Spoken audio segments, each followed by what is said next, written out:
কোটেক ব্যাংকে লোন নিয়ে আমার স্বামীর 40,000 টাকা লোন নিয়ে বিদেশ পাঠাইছি। তখন তারা বলছে যে আপনার স্বামী বিদেশ গেছেন, আমি টাকা দিতে হবে। আমি বলছি যে গেছে 1 মাস যুদ্ধ গেছে, টাকা পয়সা সমস্যার কারণে টাকা দিতে পারিনি, আপনারা সামনের মাসে আসেন। আমার স্বামী বলছে সামনের মাসে টাকা পাঠান, আমি আপনাকে কিছু টাকা যদি যা পারি ওইটাই আপনাকে আমি দিব। এরা না মানে নেই, না মানার পর আমার গায়ে হাত তুলছে মহিলা 2 জন, মাঠ কর্মিক আর ম্যানেজার। আমার মাথার চুল ধরছে, মাথায় ঘুষি মারছে, তলপেটে লাথি মারছে।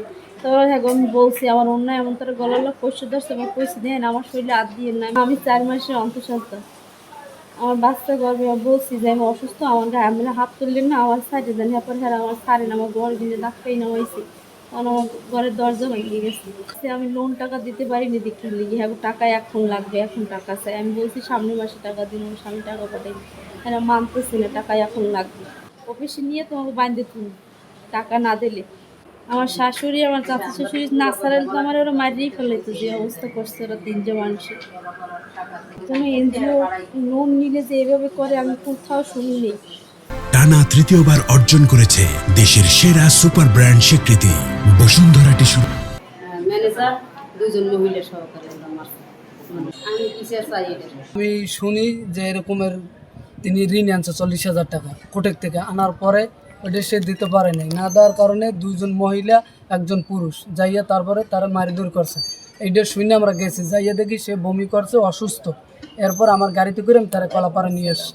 ওখানে গিয়ে যতটুকু আমি জানতে পারছি সেটা হলো যে উনি নাকি 40,000 টাকা ঋণ করছে, এটা কোটেক থেকে ওই টাকাটার কিস্তির টাকার জন্য আসছে। আসার পর সেই জায়গায় সেই কিস্তি দিতে অপারগ, দিতে পারে নাই বিধে ওখানে তাদের সাথে ঝামেলা হয়েছে। ওনাকে বলছে যে তুমি যেহেতু টাকা দিতে পারবো না, তোমার বাড়ি সিন্দে নিয়ে গেলে এমনিই টাকা আদায় হইবে। তো ওনারে দৈরে টাইনে ঘর থেকে বাইর করে ওই মহিলা ঘর থেকে বেরোইবে না। এরপর যে ওই মহিলা দরজা ধরে দাঁড়াই রয়েছে, বেরোইবে না, ওই অবস্থায় নাকি মহিলারা লাথি দিয়েছে, চুল ধরে টান দিছে। এবার ওই ইয়ের গলার কাছে খামচিও দিয়েছে, সে দাগও আছে, আবার কামিজ টামিজ ছেঁড়া আছে।